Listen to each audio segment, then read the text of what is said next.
नमस्कार. मी डॉक्टर दीपक शेटे, एक शिक्षक आहे. शिक्षक म्हणून काम करताना बरेच विद्यार्थी तसंच पालकही भेटतात आणि तसेच माणसंही भेटतात. एक आगळावेगळा माणूस म्हणून मी ज्याच्याकडे बघतो तो म्हणजे मॅट्रिक फेल विजय गायकवाड.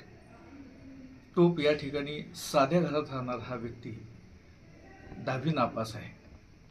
पण मी मुद्दाम या ठिकाणी हा व्हिडिओ तयार करत आहे याच्यासाठी की हा मॅट्रिक फेल असणारा व्यक्ती पत्र्याच्या शेडमध्ये राहतो आणि त्याच्या घरामध्ये 75,000 रुपयाची पुस्तकं आहेत. मित्रांनो, यावरून हे लक्षात येतं की पुस्तकाचं वेळ कसं असावं हे विजय गायकवाडांच्याकडून शिकावं. ज्ञानाचा खजिना हा सुद्धा शब्द अपुरा पडेल असं त्यांच्याकडे अथांग नॉलेज आहे.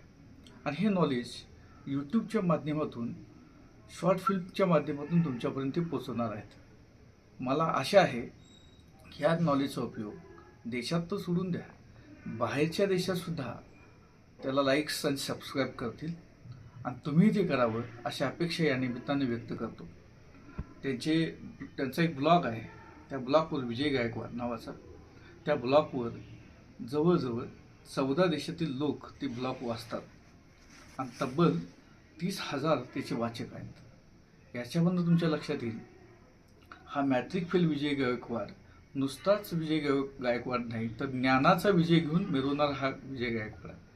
तर त्याच्या या नवीन उपक्रमाला तुम्ही साथ द्यावी एवढीच अपेक्षा ठेवतो आणि थांबतो. जय हिंद, जय महाराष्ट्र.